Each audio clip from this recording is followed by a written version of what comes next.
Hello friends, welcome to my channel. I am Noelle and we are going to bedazzle a butterfly gown, which I'm very excited about. I got invited to a picnic this weekend with a photographer that is going to come give us photographs.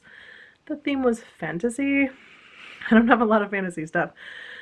Despite this closet, I mean I have this like green gown. I could make it work, but I have this butterfly gown which I made, and I love to get second wears out of gowns, or thirds or fourths or fifths. This will probably be about the fifth time I've worn this, which I'm just very excited about. So I thought I would bedazzle her and make her a little bit more sparkly shiny than I've had before. Let me just show you her. I have rhinestones in black and this like opalescent color and some green and definitely orange and some gold. So I thought that I would go ahead and do that. I am noticing some things on this dress that I would love to fix before it's time. There are some things back here you can see and some you can't. Here's one. This little area needs to get just sewn down. So I'm going to go ahead and do that. The back has the skirt part has an opening with a placket on it and a little hook and eye that holds it on, but the placket needs some sort of like more hooks and eyes to hold that closed, even though it's completely covered. That would be nice. Eventually I was thinking I would love to put snaps on these guys so that I can like make them stay, because eventually they do kind of make their way down as I wear the dress. I do also need to steam these guys and maybe press them so that they are less wrinkly down here. I'm also noticing the need for a little bit of repair work, because we got at least one of these, it's coming apart. So they are the same wing inside and out, and I literally cut these out by hand and glued them together many years ago. So I just need to take care of some of those things. Will I have time to do all of them? Do not know. I think what I'm going to start with is bedazzling the top part of it and make sure that gets done, and repair the top, because that's like the most important part, and all of this can get done later if it needs to, but I would love to get this done now. I feel like bedazzling a dress in a video is probably pretty boring, because you're just gonna watch me heat little gems up. And that seems really boring. So I have put out an AMA, which is an Ask Me Anything question, out to both Instagram and YouTube, asking for questions people want to ask me, and I said it could be anything. It could be about sewing, but it could just be funny. It could be literally anything. So people have sent me a bunch of questions, so I thought that while I worked on this, I would answer some of those questions and make this video slightly more interesting for you. I am planning to set up my camera so that you can see me, and also so you can see what I'm working on, because people have requested that in the past, so I think that is something I can definitely handle for this video. So I hope that you enjoy that. Alright, so let's get started. The first thing I'm going to do is just repair that little section that needs to be sewn down in the back again, and get the corset part of this settled so that it is ready to be bedazzled. Okay, so that has been stitched up. What I have noticed is like my stitch length was really long between these, and that was maybe okay, but here I did it way tighter and it seems to be holding better. Like you can kind of see how far they are apart here and like here. Yeah, they're much closer here where I did the repair. There's other spots that need repair, like this is kind of a mess. There's a couple places that are just kind of a mess, but I will fix them later at some point. I'm gonna worry about bedazzling now. I have these like bluish sparkly ones for like this little area. I have goldy brown for like the brown parts. I have, what even is this? Oh, this is black for the black parts. This is a emerald green, but like now that I look at this, there's not really any emerald greens. I could put them in this kind of area, but probably will get used less. This is fairly orange. That might go in the like deepest orange spots. And then both of these are just two different sizes of like iridescent green, which is really good for like any of this kind of green area. So I guess this could have a deep green in it. I'm not sure. Anyway, I'm just gonna try to like put some down here and there and see how it's looking. I'm not getting too overboard with this because I don't know how many I need for the skirt, and I don't want to like lose control of the supply given how small this is and how big the skirt is. Yeah, I'm just gonna kind of maybe do some black ones first since there's a lot of black in here and see how that goes. See how many of these guys I actually end up using. There's 47,564 of gems in here, but some of them are like microscopic, and I could put the microscopic ones on. I just need to change the tip. So I'm gonna do this for a little bit and just get my groove going, and then I'm gonna start filming and answering all y'all questions. Okay, so I've never done this before. Gonna have to take time in between to like read off questions and like figure out which ones I want to answer and stuff, because obviously I'm not prepared in the way that I should be with a prepper list, but here we go. So I'm gonna bedazzle while I do this. Okay. What costuming events are on your calendar? Let me also walk you through what is happening here. I have little trays. I'm currently working on black. I've done some big black rhinestones, you can see here. I'm only going where the feathers are because this delineates like where my armpits are, and you can also tell because it's schmucky here. So I have these, and I have a sparkly heat tool that looks a lot like this to go ahead and bedazzle with, and this process is really just kind of rolling around and finding out where you want to stuff some of these things. So it's not an exact science. I'm just getting feel for, like I did a 3 up here. I'm probably going to do a 2 up, like maybe right here, to just add a little bit. And then I'm going to do this essentially with all the colors and hope that it gets a pretty bedazzled in different colors look without being too obnoxious. What costuming events are on your calendar was the question. So there's the St. Louis Ball, which you guys have all heard about. Let me adjust this camera a little bit because I'm going to be leaning this direction, so I might as well. Oh, you can see the other camera. Oh no, it's like Inception. So as you're looking at me, it's going back down this camera and you're seeing the bedazzler work. I guess I can use this pair of tweezers here, but I kind of feel like the tweezers take more of my soul than they give, if you know what I mean. So maybe I'm just not adept at using them properly. Anyway, so we all know about St. Louis. I'm going to the St. Louis Ball in October. This was set up by Christine and the St. Louis Georgians, which I think is now called the St. Louis Historical Society. Anyway, their ball seems to be really cool. I'm very looking forward to that. It's a late 18th century. I need to make a gown for that, but I've been doing a lot of 18th century practice work, so I feel confident about that. That weekend for me, just a little bit of spoiler, is going to be very exciting because I have signed up for a number of photo shoots, like a kind of ridiculous number of photo shoots. Like maybe I want to do some along here, but I can use these really tiny ones. So I am going to get there early, and I don't know if you guys know who Lizabeth Roberts is, but she's gonna be housing with us. Rooming, party housing, whatever this thing is that we have going. I think we have like 12 or 13 people in our house right now, which is really crazy. But it is, I think, a 5-bedroom house, I'm not sure. Anyway, she and I are both getting in town early, so I thought I would get a photo shoot privately with her. I think the group is gonna maybe do some shoots with her during the weekend, I'm not sure. And then Monday, I'm going to shoot with Lindsay, who is, I don't know if you guys have ever seen Christine's pictures that she posts online, but Lindsay is the photographer that is responsible for many of Christine's glorious photo shoots.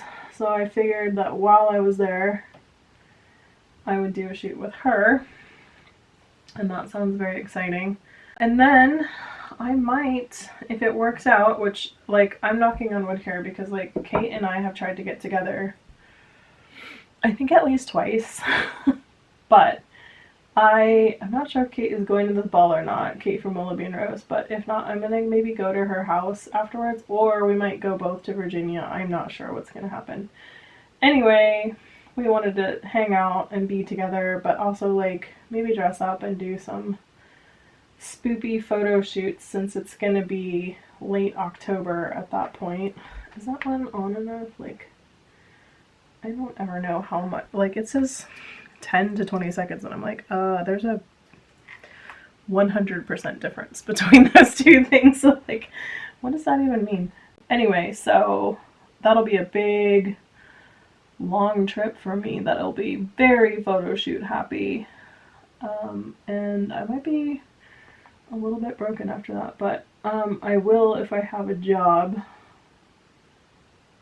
be taking time off to do that. Like, I have to tell them ahead of time, like, when I get my job, that this is going down, because I am very excited about it and I really, really want it to happen. So anyway, that should be a fun weekend. What else do I have?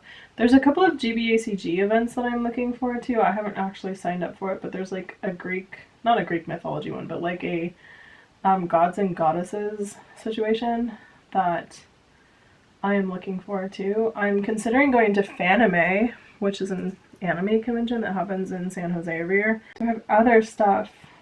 There was a couple more things on the GBACG calendar that I thought looked very interesting and that I might participate in. So maybe those. I'm kind of like, I don't have a lot of plans, weirdly, which I feel like I do, but I don't. Like, I feel like in my heart I do, but it turns out that I don't actually have that many plans.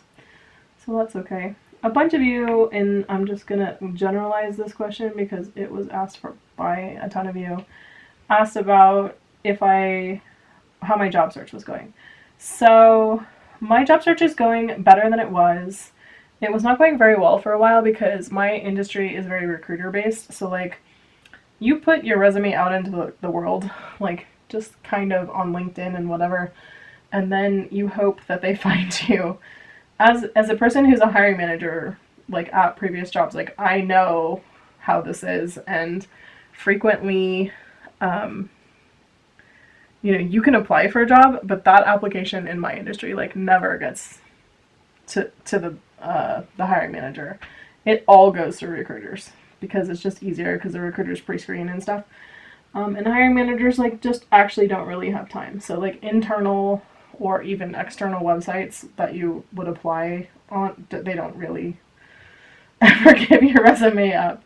So I have been interviewing, and I have interviews that are potentially going somewhere right now. I don't know. I was hoping that I was going to have an interview tomorrow afternoon, but that didn't come to fruition today. So these things always take, like, way longer than you think they're going to. I am interviewing for 2 positions right now at the same company, which is kind of nuts. And I don't know if I'll get either because Silicon Valley has been laying off people left and right. So that makes potentially getting a job have more competition. So anyway, it is going. I am interviewing. I feel like I've been doing well in my interviews because people have been saying, okay, we're gonna advance you to the next round.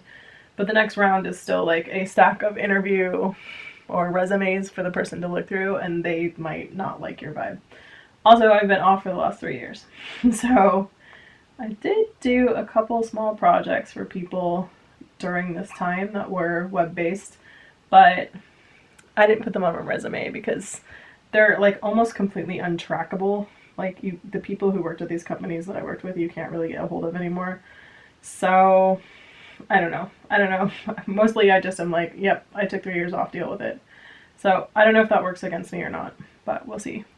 I am not panicked yet about finding a job. but it would probably be good if I did it soon because we are having to pay for our health insurance, and that sucks. It just does. It's a lot because when you're on Cobra, you have to pay based on the salary that you made last year, and last year my husband was working, and this year he's not. So it's a lot higher of a price than it would be if it was being based on what we made this year, for example, because neither one of us are working. I mean, I'm doing YouTube, so I'm working, but the amount that I make on YouTube is so small that it is inconsequential to the California state government. I do report everything I earn, though, on my taxes. Anyway, that is the situation that is happening with my job search. If you could live in another country for a year, which one would you choose? Oh, I think I've answered this one before, but it's definitely New Zealand. Like, Middle Earth's the place to be. And so I would decidedly want to be in New Zealand. Another option, though, would be Ireland. I do love the land of my people.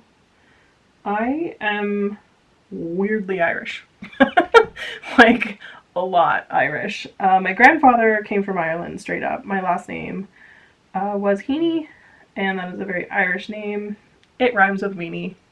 Fun times. Fun times for 8-year-old Noelle.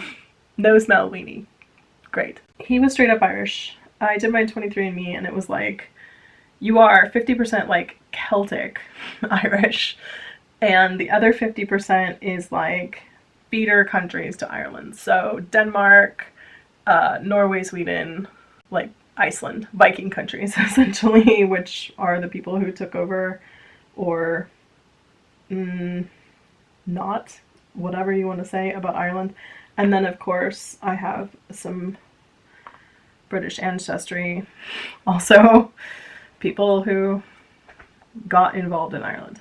So I feel very at home when I go to Ireland. I've been there, I think, 3 times now.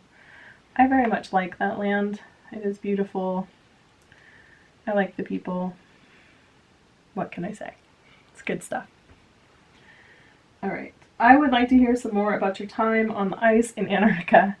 Okay, I have, I think, talked about Antarctica before a couple times. I went on a Cork cruise, which is a research vessel that is Russian. I went on the Vavilov, which is a great ship, and I had a very good time. You take 2 days to cross over, you're there for I think 7 days, and you take 2 days to cross back. So it's an 11-day voyage, I think.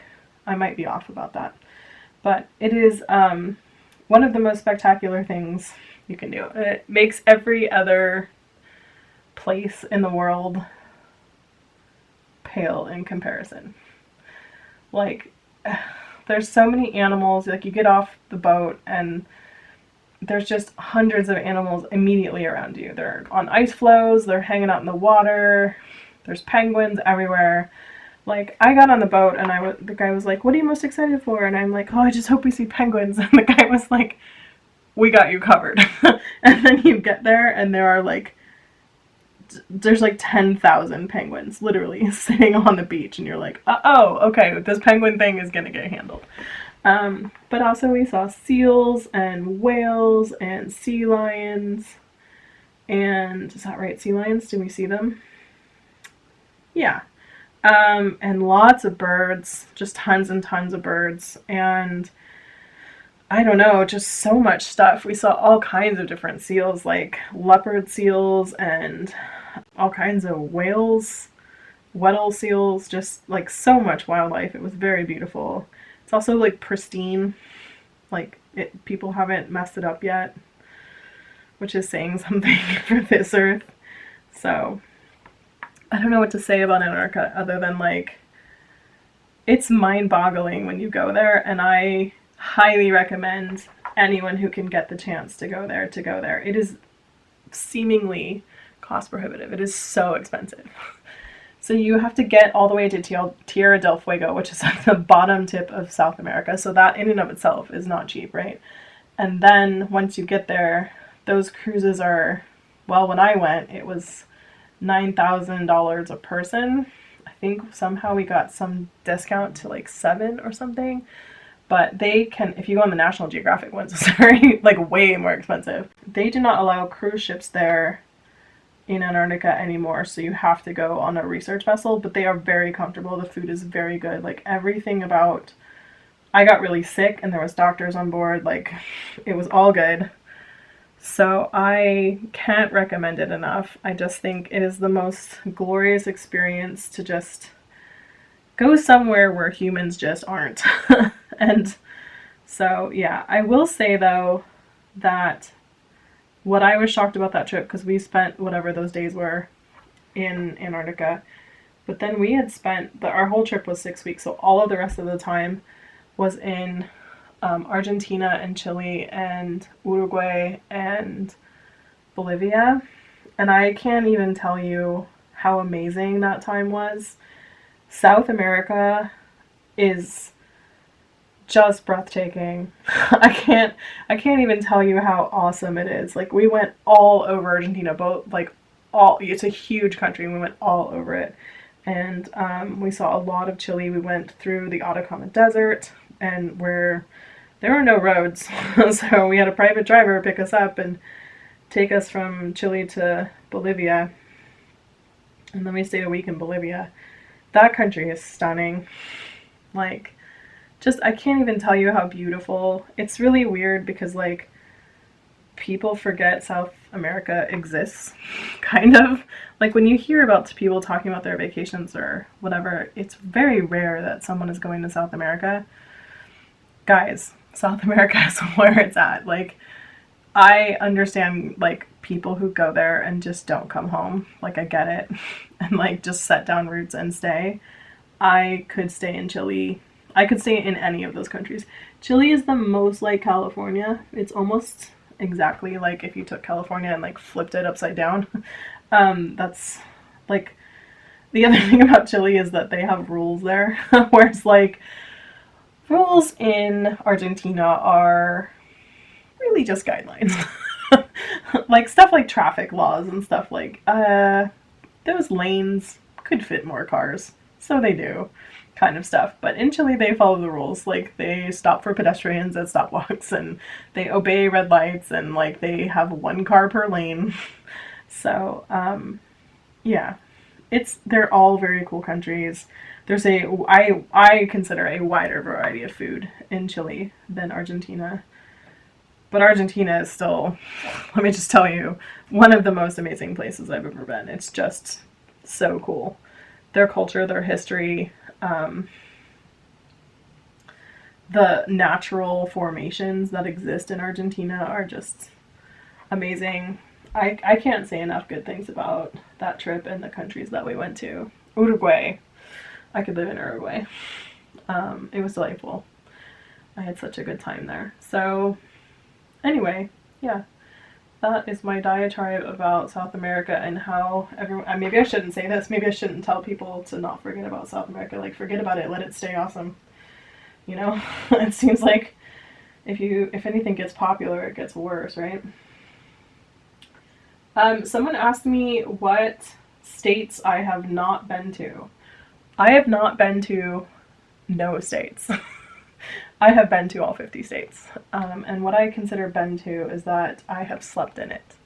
Because I have driven all over the United States in several different smaller trips and big trips and whatever. This whole country is absolutely beautiful. Every state, even Florida. I'm gonna say it here. You heard it here, guys. Even, especially Florida, they have the Everglades. Every state is stunning. States I never thought I would just, like, fall in love with are just, like, they're all so beautiful. I don't know, I have a lot of appreciation for the beauty of the United States. Tell me about your most memorable food experience. This comes from Morgan Donner. So I would say, oh man, that's hard. Had a lot of really good food. I've had a lot of really good food in really good places.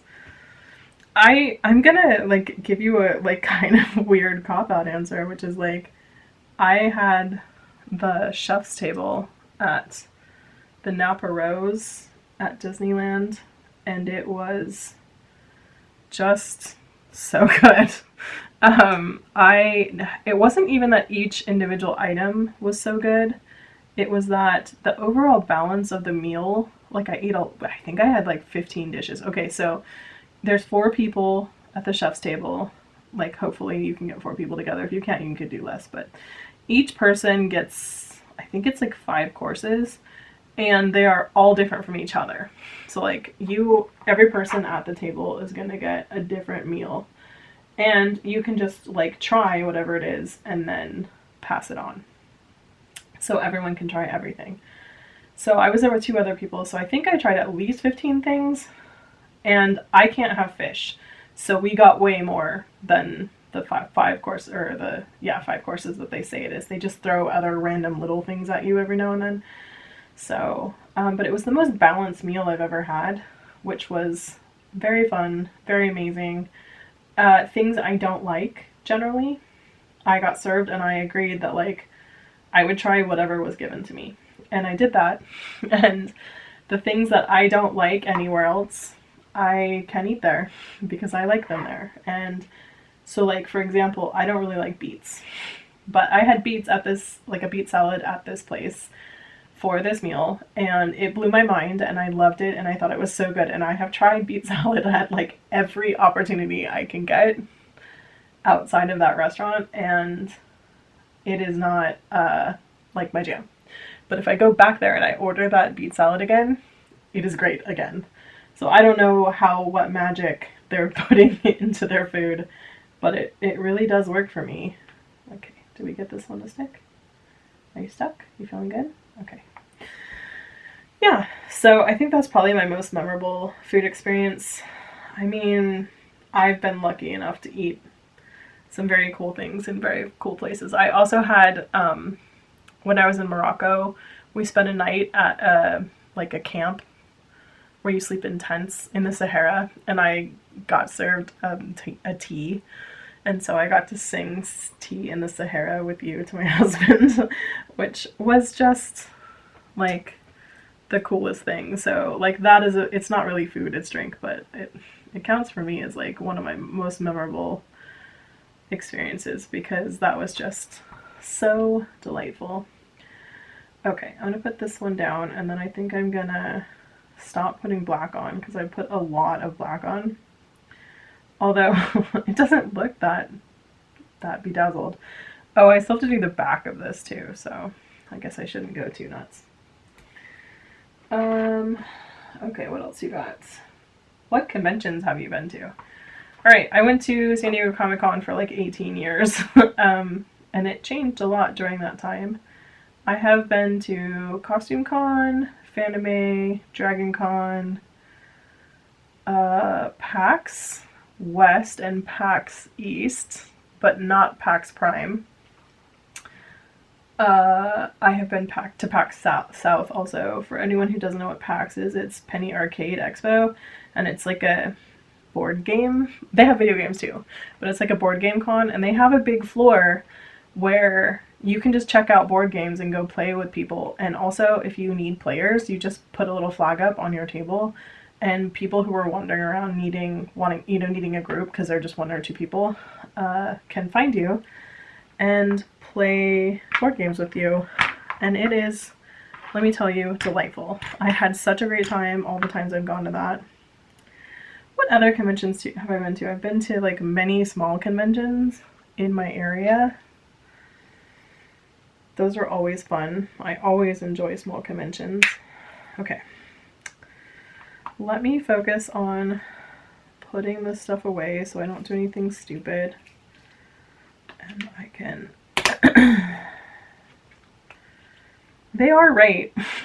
Like, I bedazzled this a lot and it doesn't look like anything, but also it doesn't look like I made any dent in this box of bedazzles, so that works. Okay, what should we go for next? We have 2 shades of green, actually. Are these 2 green? Yeah, they look pretty green.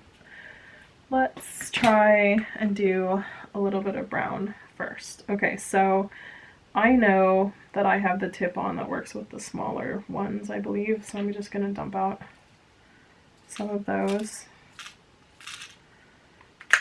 And then maybe some of the sides, which is just slightly smaller than that.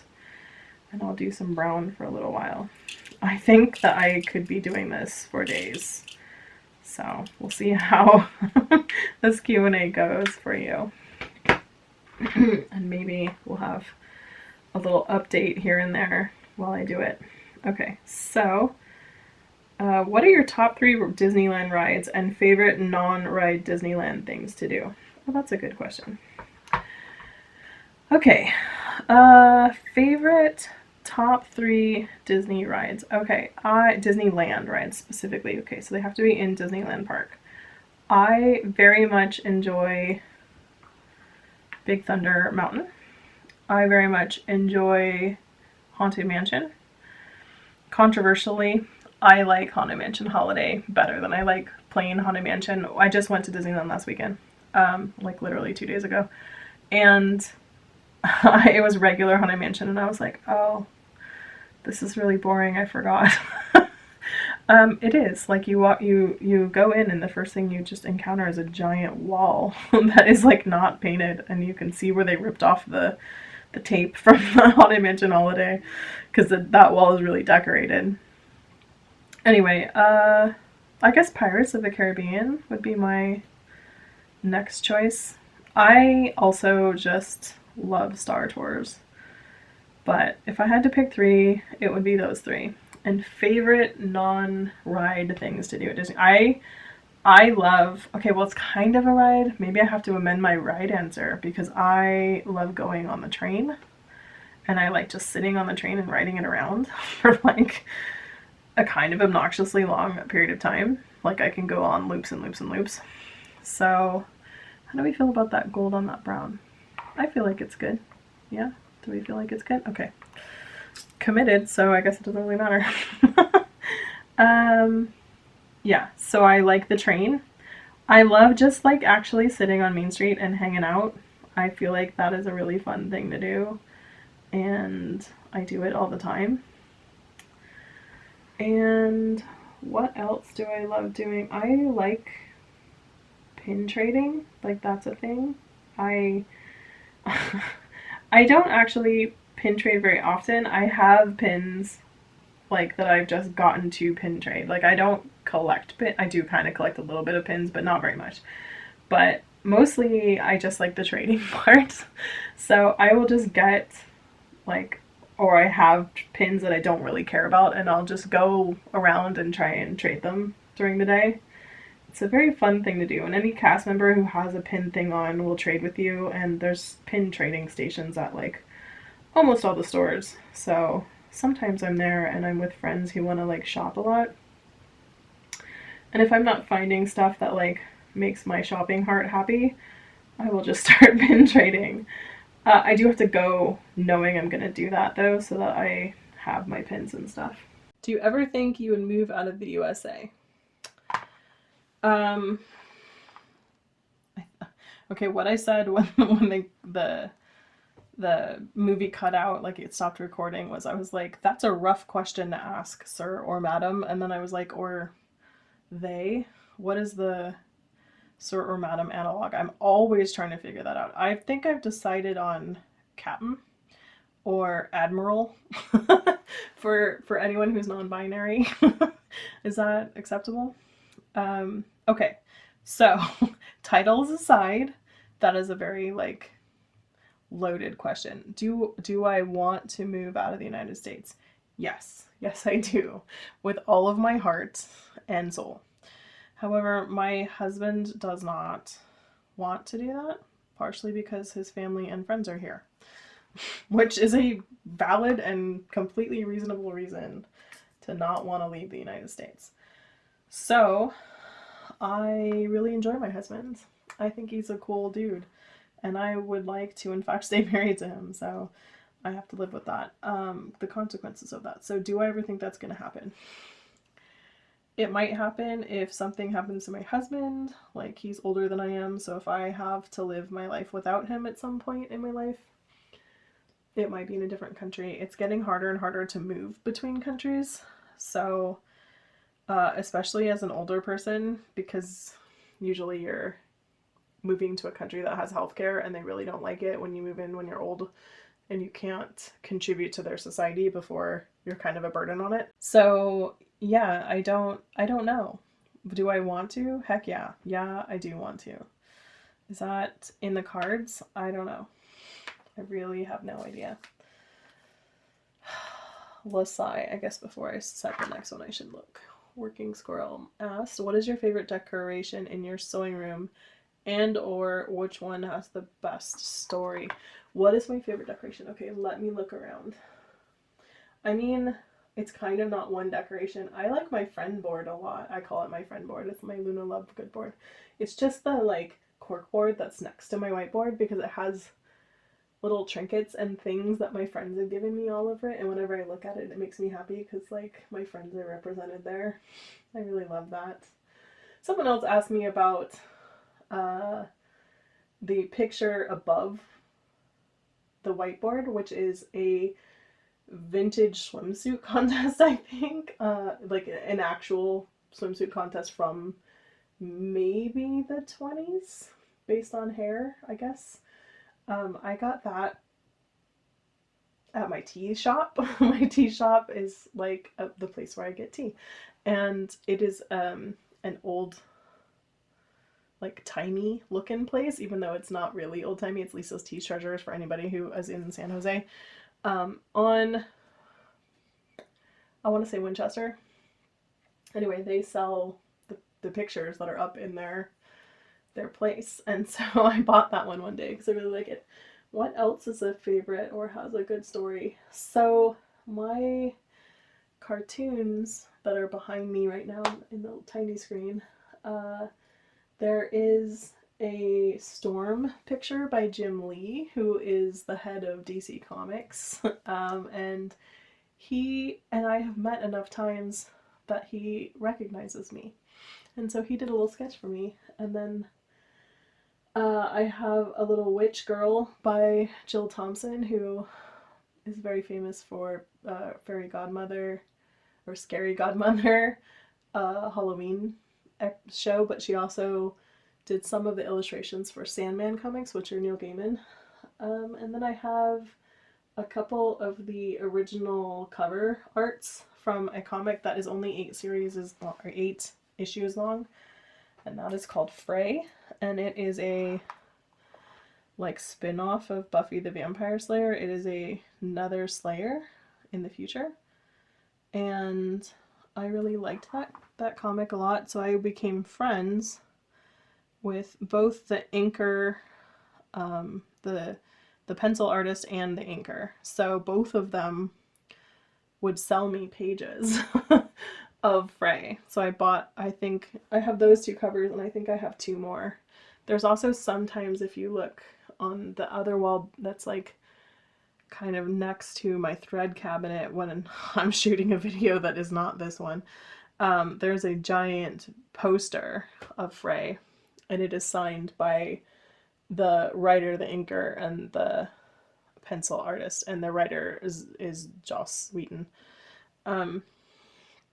Of course, because it's a Buffy the Vampire Slayer situation. I am a diehard Buffy girl, and I will not needlessly comment on the Joss Whedon situation, because I think we all know what Noelle's probably going to say about that, which is like, why are you so disgusting? But also, like, at least they're not J.K. Rowling, is what I will say. Okay, so that's the end of that question.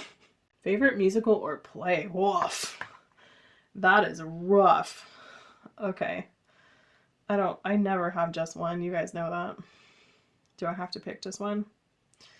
Okay, I'm gonna pick one, like, this one is in my soul forever, Les Miserables, because it is the first thing I ever saw on Broadway. I love it. You asked for a player musical. I would argue that Les Miserables is actually an opera because there is no smoke and parts in it. However, I will go with the fact that it was on Broadway for a really long time. I've also seen it, like, I don't know, slightly under 20, but more than 10 times. So I've seen it a lot. I love Les Miserables. And then, so that's like my old school. I like this. Also, you know, obviously Phantom is up there as well. Favorite new musical, I mean, Hamilton, right? How can you? The music from that is so good. Some people are going to be so over Lin-Manuel. Play, the, what is that called? The Curious Incident of the Dog in the Nighttime is mine. It is a play. I've seen it in London, I've seen it in New York, and I have seen it here in San Francisco. And every time I see it, I'm just blown away. It is about an autistic boy whose neighbor's dog gets killed. And obviously there's so much more to this story, but he's trying to solve this crime. And the stage that this play has is mind-bending. All kinds of crazy stuff can happen because they can project through it, they can project on it. It moves in weird ways, like the walls move, kind of. Like, there's just so much stuff about it. They show what an autistic person would feel like in a subway situation in the tube, and I'm like, oh, I hadn't really ever considered that, but now I have. So it is just so beautifully done. The stage is so cool. I don't know, that one like grabbed my soul and sort of like held on to it when I saw it, and so I'm so pleased to have seen it a few times. That's really wonderful. Someone asked, are you planning on moving out since the fires made you uncomfortable last year? The fires made me uncomfortable my entire life. I've lived in California for 45 years minus the 8 months that I lived in Colorado. I'm not going to move out of California because of fires, no. That would be, like, silly. Every place you go has problems. Like, I moved to Seattle. Like, they have fires too now, right? Like, the whole West Coast does, and I am definitely a West Coast person, so everywhere you go has something that is horrible. So, no, I'm not going to move out because of fires. I might move out because this country is the way it is. But if so, I would move all the way out of the country. Like, I think I wouldn't leave the West Coast unless I was compelled to by some really dramatic force. Okay, more than one person asked about my knitted blanket project that I got for last year. If I have started it, if you can see it, what's happening with it, is it done? No, I didn't do any part of it. I have it in a bag sitting right next to me right now. Oh, I need you to scoot over. Okay, that was a lot. Did I mess this up so bad? Let's see if I can get it to stay. I'm kind of on a curve here, and the curve is like causing me problems because I want this to be like in a little bit. And now I don't know if is it crazy hot? Yeah, of course it is. Okay, I'm gonna leave that alone for right now. I'll go to another spot for just a minute, and then I'll come back to that. What were we talking about? Oh, my knitted blanket. Right. Yeah, I didn't finish that. I didn't even start it because I was on that trip, and like, honestly, I just stared out the window for however many days, 5 days that it took us to cross the country and talk to my friend. So I have no regrets about that. I think that was time well spent. I needed to just chill. And I got to, and that was awesome and amazing. Let's put this here. Woof, this tool. Okay, so this is also on a slope because I apparently like difficult things. Anyway. Okay. Yeah, let's go there. Yeah, so I will do that blanket. I want that blanket super bad. It is a thing that I will work on. I just haven't done it yet. What is your favorite ice cream flavor? Mint chocolate chip. Any day. Any day I will watch. I also like Rocky Road. I like old-timey flavors for sure, but yeah, I'm a mint chocolate chip girl for sure. Why do bananas have to go brown so fast? The answer to that is oxidation, honestly. It's also what causes our skin to age somewhat. Okay, I'm gonna call brown good. This is looking bedazzled for sure. Like, not gonna lie, fairly impressed with myself right now. I am very hesitant about how I'm gonna be able to do this entire dress in the next 2 days because I also have to go to see Guardians of the Galaxy, and I'm gonna go to a John Singer Sargent exhibit. All right, let's do some of these. I still have this little head on. Apply directly to forehead.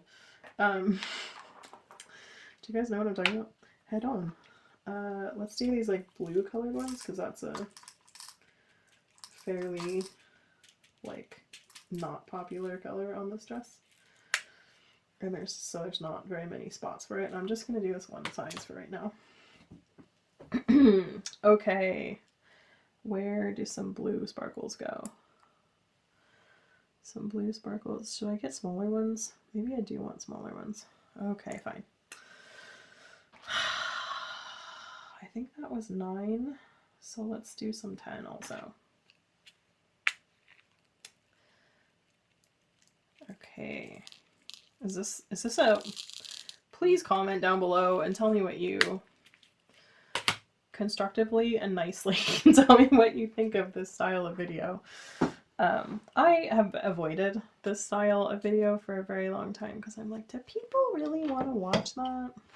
So people keep telling me, just do the thing and talk to us while you do the thing. And I'm like, okay. Okay, I'm going to put a couple in here. What were we doing here? Favorite toys or toy line from your childhood? Oh, I was really into stickers, you guys. Like, I was that chick who had a sticker book, like a photo album, like with the sticky pages with stickers in it, and I would bring it to school every day, and I would trade stickers with people. It's the only thing I could really afford because we were really poor. I also was super... Did I burn that? That looks like I burned it. I was super into He-Man, and they had some really cool toys where like Battle Cat turned into Cringer, and what was that cat's name? Skeletor's cat, Pentara? Is that cat's name? Turned into whatever, like Hellbeast. I don't want to put one there. Anyway, also like you could punch Skeletor and his little chest thingy would dent. I don't know, that was pretty cool. This is a good spot right here. I feel like I found a choice one. I'm gonna stand up and see. Is this even being captured? Yeah, okay, good. I don't really know what I'm doing, guys. I've never tried to do this kind of video before. Anyway, other toys from childhood. I liked Care Bears a lot. I don't think I had a Care Bear. I think my friends had Care Bears though. So I got to play with them at least. Oh, and My Little Ponies were very popular. That's a thing. Hi, can you tell me you're a child from the 80s? Yeah. Okay, what else we got? Best, oh my god, how did I not know this sewing trick that I have learned recently?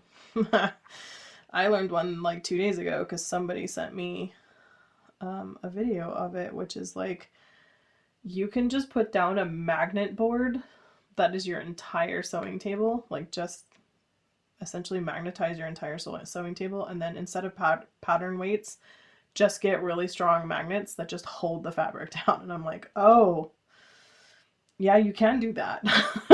That is a thing you can do. So that kind of blew my mind for sure. Is this good? I can't tell if I'm burning my fabric. See how there's like a little burn mark right there? I don't know, you guys probably can't see that. I don't love that. Maybe I need a flat tip. Maybe I should be doing this with a flat tip instead of a... what kind of hat do you want to make in a Lynn's class? I want to make a tall hat. Pretty much just like the ones that I modeled for her already. You guys may have seen those on her website or my Instagram, or I don't know where else you would have seen them. But anyway, I would love to make one of those. Except I would like to make one in natural straw. So that is what I asked for. So we'll see how that goes. Lynn's class is not this weekend, but next weekend. I'm looking forward to it a lot because I would like to learn how to block straw hats. I don't really know how to do that. I'm sure it's not that complicated, but it is a 10 to 5 p.m. class, 10 a.m. to 5 p.m. class, so takes that long at least. Have you ever been to or thought about going to a LARP event? Yes, I have been to one. I've only been to the one, but I've been to one. My college campus Vampire the Masquerade squad did a LARP, and I went to it. And it was very interesting. I had a pretty good time. I don't think I'm a LARPer. I can't stay in character. Like, I'm just not that person who can keep it together and remember that I'm not me. Like, I'm also a bad liar because of this. I've tried to do like murder mystery games where you have to stay in character the whole time. I just always revert back out to me, which is dumb, but it is what happens. And yeah, I had a good time at the LARP though. I don't like look down on LARPers. I think like, hey man, you're having a good time. Great. Keep at it. Keep having a good time. Can I just do this? Is like applying this heat in any way good for it? Yeah, I mean, I think it stuck, so we're gonna call that good. Yeah, so I have like no animosity towards LARPers. I'm just not like coordinated enough or creative enough to remember to stay in character, honestly. Yeah, this person is like, is there a garment from either historical or from a movie that you would like to see in person, up close and personal? I would love to see the Elphaba dress from Wicked. Like, I would like to know what that looks like up close and personal. Also, like, any of the Emerald City costumes, I think I would love to see those. Like, those look really beautiful. And I would love to get my hands on them and, you know, see how they're constructed and stuff. So I'm going to stick this one here, and then I think I'm done with this color. If you were the benevolent dictator of the sewing world, what changes would you make? I would make people not be racist at costume events. I see blackness, and I don't like it.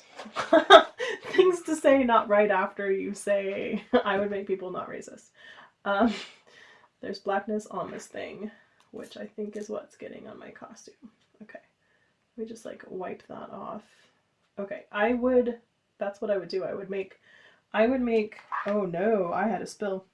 I would make costuming or sewing not be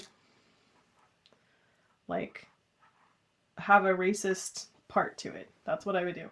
Okay, this one is, have you ever been inspired to try historical clothing from East Asia, and how would you give advice on cultural appropriation for newbies? Wow, you guys want to go deep. Okay, so I have tried historical clothing from East Asia because I have friends who are Asian who asked me if I would like to try on some pieces. And I was at their house with them, and they allowed me to try on these garments and to enjoy them with them. That is probably the only way I would do that. Because how would I give advice on cultural appropriation for newbies? I would say if it's something from a culture that you are not specifically belonging to, I would leave it alone. Like, just leave it alone. You may have people around you that are like, nah, it's cool. I think that there are instances in which you can wear cultural clothing where you're invited to wear it by people of that culture. Like if you were invited to an Indian wedding, for example, and the bride or the bride's mother or someone invited you to wear a sari, and they helped you get dressed or showed you how to put the sari on and what makeup was appropriate, and you were wearing it to the wedding. I think that's absolutely a great way to experience cultural dress when you are invited to by someone of that culture to do a cultural thing with them. That is a perfect time for that. If you're going to a con, no, just like stop it. That cultural dress is for that culture, and it should be something that is only worn by you if you are invited to do so by someone of that culture. That is what I'll say about that. And I would also highly encourage you to, like, if you're interested in learning more about cultural appropriation and like what is and isn't right, I'm not the person to tell you. I'm a white chick. Like, I am not the proper source for your opinions to get taken from, because I don't get to have that opinion. I would say you need to talk to and learn from people of that culture and hear what they have to say about it. And I would also say that like things are different depending where you are, when you are, how you are. Like, for example, I would never wear a kimono in America without being invited to by a Japanese person. In Japan, where they have not had the Japanese American experience, where they've only had the Japanese experience, they encourage foreigners to dress culturally in their country for specific things. And so those are two different instances in which you have to learn to hear the people of the place that you are of that culture and go with what they're telling you to do. So essentially, I am not the right person to ask. And my opinion is that I wouldn't do it unless you were specifically invited to do it by someone of that culture for a good purpose. You move and there's zero food. What's the first thing on your grocery list? Your go-to munchies and must-have staple foods. Oh. Bread. I love toast. Like, I love toast so much. So probably bread. I would get bread first. And chocolate milk. I love chocolate milk. We always have it in the house because, actually we don't have it because I drink it. So that's a thing. Are there any cause tubers you have bitten affectionately? Who's on top of your to be bitten list? Weird question, but you have said you're a biter. I am a biter. When I love people a lot, I will bite them. I have bitten many a cause tuber. I think notably I have bitten Bernadette, because she's the most, like, it's notable because she's the most like, oh god, but she was actually like, yeah, go for it one day, and I was like, sweet, hitting that. So I did get a bite of Bernadette. Who's on the top of my to be bitten list? Always Morgan Donner. I bite Morgan all the time, and I love biting her, so she's always on my top. That sounds wrong. I love biting her. It makes her giggle, so that makes me happy. I like making Morgan happy. Okay, cameras are dying, so I'm gonna do a couple more and then move on. If you could have an unusual pet, assuming all their needs were magically handled, what would you get and why? I'm moving on to green, by the way. I assume that by this, you mean that it has to be a real pet. Like, it's not like a dragon or something. I don't know why I assume that. Are these the same size? God, they look the same size.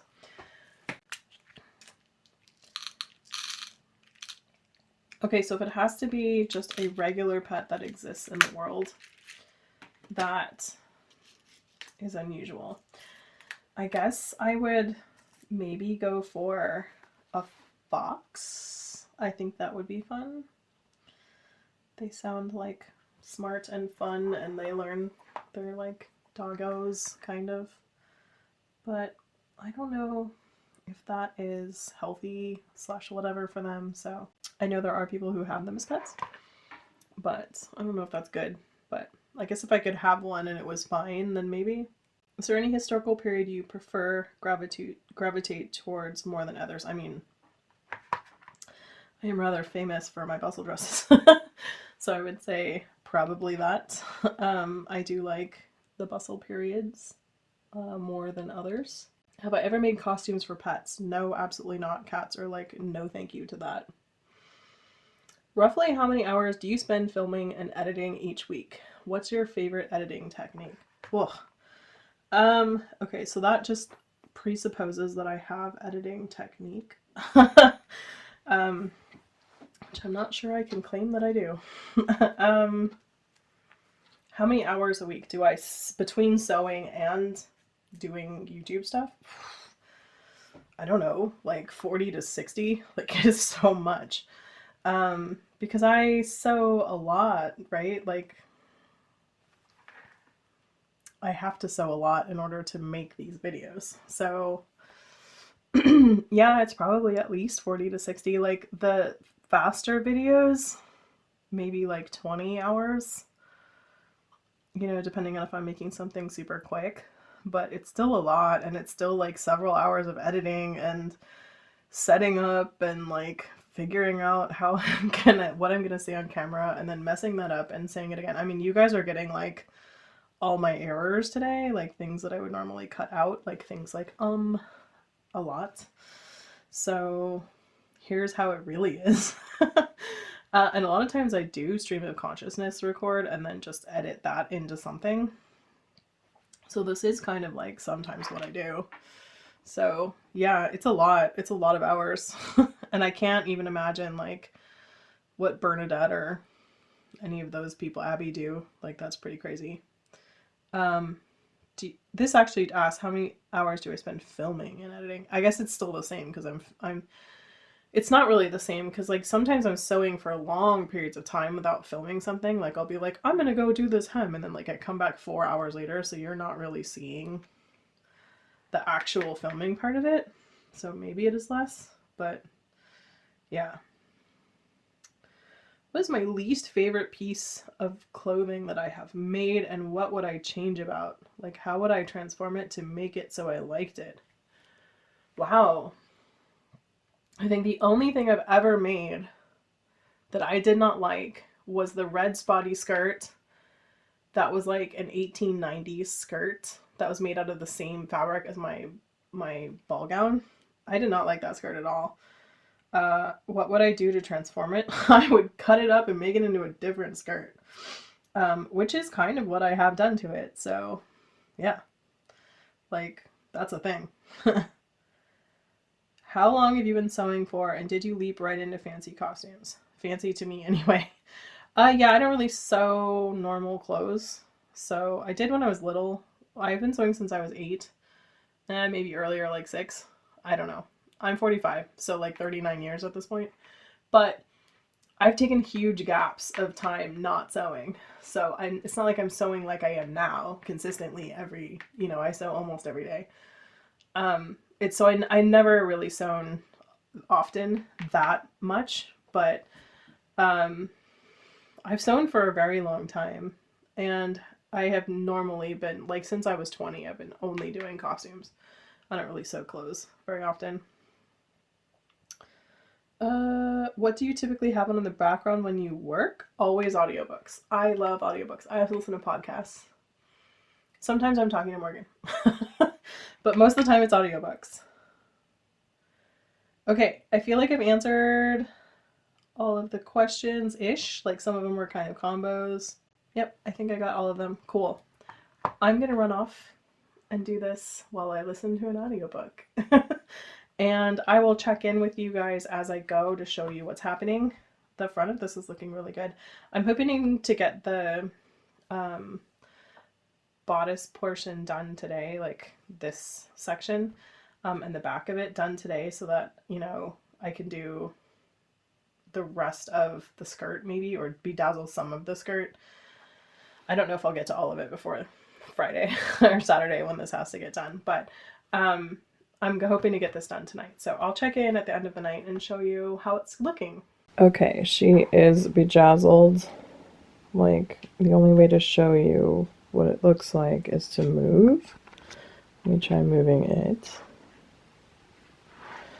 So there's sparkles everywhere. There's a lot of sparkles on here. I did that, and then I also have done the back. I skipped this part, which is where my arm goes, although there's a few like sort of scooching in here at the bottom on both sides, because frankly, when you rub your hand over this, it doesn't feel good, and I can't imagine like my underarm wanting that sharp texture rubbing against it constantly, so I left that alone. So now we're going to work on the skirt.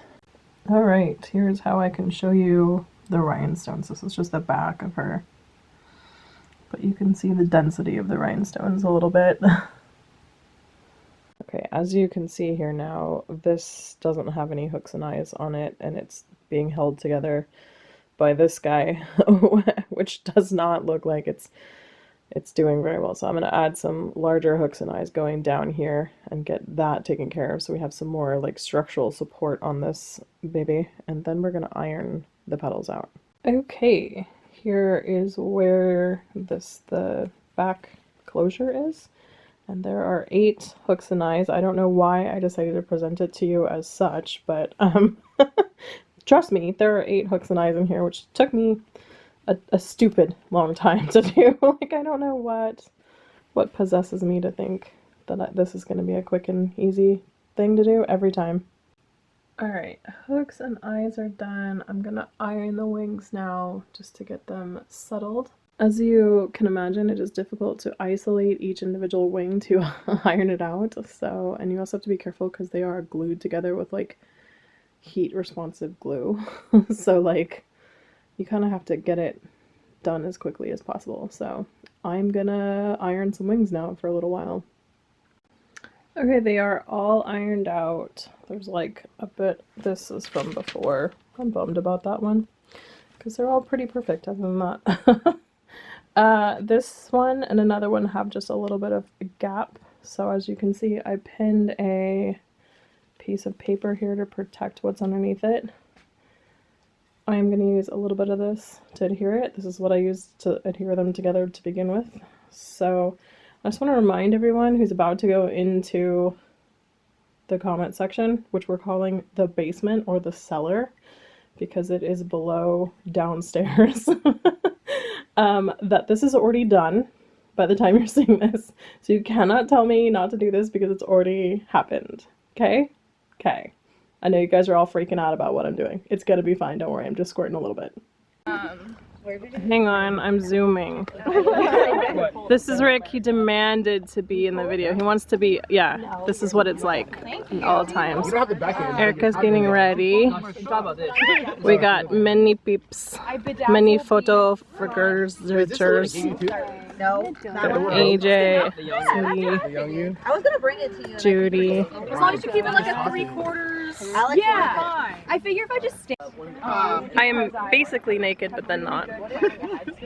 Hello, and welcome back from our adventure. We had a good day. I will put some pictures that I've already received back at the end of this video. It's been a little while, and I still have a few things that I would like to do on this skirt.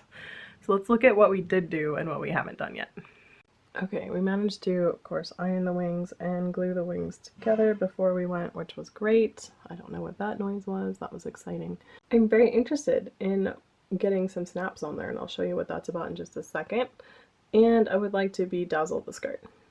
However, I know that this video is very long already because I have already edited it up to this point, and it's well over an hour. Cool, so I'm going to do this in kind of like a speedrun quick way where I'm going to do a test where I'm going to take some snaps, and I'm going to do a little test between Fabri-Tac and E6000 and see which one holds better because I'm kind of concerned about the holding part of the snaps. And we're gonna figure out if I can do snaps first. Like that's the first test we're gonna do. And then we're also gonna bedazzle some stuff, but I'm just gonna show you what that looks like at the end, since you don't need to see me bedazzling any more things, since you just watched that happen for like an hour. You're probably pretty familiar what ironing on bedazzles looks like. I'm gonna go ahead and do this little test, and then I'll show you the results of the test when I get done. Let me show you why I want snaps. So as you can see, these wings start to like kind of collapse after a little while, and they really shouldn't. They should hold out in big form. They can also go both directions. So they can go with this side out like this. They can also go with the edge of the wing side, the other edge, because this is one edge and this is one edge. They can go with the other side out as well. I kind of like the other way better. I'm trying to figure out if I could put snaps so that I could snap them in both ways. If I do that, you'll definitely be able to see a snap on there, like right here. Basically, there would be one on the back and then there would be a snap right here. And I don't know if I love that for when it's over, but I was also trying to see if that part would just get covered by the other wing. So if that does happen, maybe cool. So I am going to make the snaps work for this direction so that the edge of the wings are out. If this all works out, so that I can at least keep it held up. Right now I'm using pins to just hold them on the inside because they kind of, you can see it collapsing right here. It should be like that so that they're fairly straight. So I want to put a snap like basically way back over here and snap it in, and then maybe one here also. We'll see. So let me play around with this and see what I can get to happen, and then we'll find out what works. Okay, these are E6000. I can tell because I wrote E6000 on the back. I'm like, did I write that? Yeah, okay. And these are Fabri-Tac. I can already tell you that I'm preferential to these because these take 2 hours to dry and those take 24 hours to dry. But I will leave them and see what happens. I am very curious. Okay, as far as bejeweling the skirt, I think I do want to put some on. I do not want to put nearly as many as I put on the corset because that was a lot. Also, everyone was like, oh, do you have like lights in your corset? And I was like, no, those are just bedazzles. And they're like, ooh, but you can see them in the pictures at all, so that's fine. So I think the problem is if I find out that I have to only go in one direction, then I only really want to bedazzle like the edges that you can see, right? Like I don't want to waste a bunch in there, and also my time.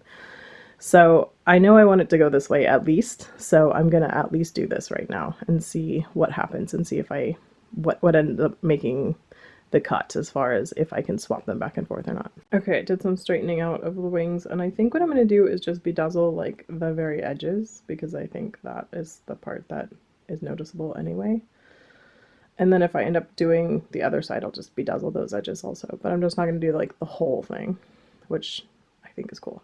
Okay, you might be like, Noelle, how are you gonna do the edge of this without like putting the skirt on your table and having it be super awkward? And the answer is, I got this ironing mitt. In fact, I got 2 of them, I think. There was a person who I know whose mother-in-law had passed away, and so she was cleaning out the room, and she had 2 of these, and you just stick your hand in them and then you can iron on your hand. What? So I thought I would sit here on the floor and bedazzle with the ironing hand pad. I don't know how this is gonna go, but we'll find out. Hopefully it's awesome. I'm excited about it. This also just seems like there's a lot of times in which you wish you could iron on your hand. Now we can. Okay, can we even see them? Don't even know. They are all along the edge here. Yeah, you can kind of see them. And they go down to the bottom. Little sparklies here and there. So yeah, I like that. I could put more, but I don't want to. There's actually a ton on here. This took me like a half an hour because there's so many of them. They just like disappear into fabric, but they do add a little je ne sais quoi. So I am going to go ahead and do the rest of the wings with these, and if I want to add more later, I can, but this is what I want to do for now. Okay, so maybe you can see this, maybe you cannot. There's a lot of glistening going on in here. There are some happening so that you can see them. But yeah, we got this part done. So Fabri-Tac failed out. E6000 still needs more time to dry, but it is also looking like it's probably gonna fail out, so we're gonna keep this going till tomorrow. But I have a feeling that this is not gonna happen. Like, it's not gonna be a snaps thing. So I have to think about hooks and eyes, and if I want to do that, which I don't really. So I might put this on the back burner since this is not critical. Like, I'm gonna put this gown away and probably not wear it for like quite a while again. So as much as I want to get this solved right now, now's not the time, and I think it's important to know that. So I think I'm gonna leave that as a thing that isn't gonna be done, but it'll be a thing that I'm thinking about constantly. Okay, we did this where we've decided not to do this, and this is done. Anyway, my quick little video turned into a monster video, but I'm sure that's fine with the people who are watching this because Q&As are fun and I got to get this thing done. So that's very cool and I'm very proud of it and happy with it. So as always, leave me comments. Let me know what you're doing, what you're up to, what you're watching, what you're listening to, what you're reading. I am listening to / reading a book called Fourth Wing that my friend Erica introduced me to. It is a, like, how do I put it? It's like Hunger Games or Divergent or like that level of kids are gonna die, but it's about young adults. These people are in their 20s though, although it's written kind of like they're teenagers, which is funny. Anyway, these people are dragon riders. Well, they're trying to become dragon riders. It's dragon rider school. So far it's pretty good. I like it. It is like a young book for sure, but it's definitely like fun. I did finish Project Hail Mary and I had all the feels about that again. I just love that book so much. I might read Artemis again. I'm a big fan of Andy Weir and his writing style. I hope he keeps writing like very approachable, wholesome, fun space books like that. I guess that's how I would describe that. I'm not like a hardcore science fiction person, but you know, every now and then a nice space book is fun. So that's what's happening right now. What am I watching? Ted Lasso is a big one in our house right now. That should be, ooh, we're real close to the end and then we're done. I also watched the last Miss Maisel. I don't know about Maisel. I watched all of the show and it's by Amy Sherman Palladino. I think that's her name. She also did Gilmore Girls, which is a favorite of mine. I just love Gilmore Girls, so, but she's really fat phobic, like really fat phobic, and I just really hated that. Like the first line in the first episode of Miss Maisel is something to the effect of like, oh good, my roommate in college is fat, so therefore she won't try to steal my boyfriend and will always have good food, or something like that. And I was just like, that's gross. Like you led into the entire show like that. It does get less, like, obvious, like she's not measuring herself every other episode towards the end of the series, but it is very fat phobic and that makes me just like, oh, I hate that. Also, I don't really like Miss Maisel. Like, her life ended up good and I was like, bummer, you didn't really deserve that because you're kind of an asshole. Also, did you know that you have children? You don't act like you know you have children. I don't know. Anyway, I have so many thoughts about Miss Maisel, and yet I watched the whole thing. It's like how I watched the rape show, Outlander, for anyone who needs like a translation. That's also going to come out soon, and yes, I will watch the last season of that, but I hate it. I like hate to watch these shows, so I don't know why I do this to myself. I guess we probably all do this to ourselves. Anyway, those are the things I'm watching. I love watch Ted Lasso though. So pulling for Nate to come through. Okay, so anyway, if you guys like this video, do give it a thumbs up. Subscribe if you haven't. Ring the bell if you would like to be notified whenever I put out a new video. Join my Patreon if you feel like joining my Patreon. All the information is down below for you. And I think that's it for this week. So I hope you guys leave me comments. If you're new here, go introduce yourself because I would love to like meet you and know what your deal is. Let me know what your sewing situation is, or if you don't do that at all and you're just here like as a voyeur, that's also cool, like no problem. And I know there's a bunch of you who watch this and don't comment. Guys, it's totally fine if you don't comment. I just like comments, so it's always very exciting for me when someone says, I've been watching this for years but I have never commented, and I'm like, oh, it's a first timer. So that gets me really excited. Anyway, okay, I'm going now. Love you guys. Bye.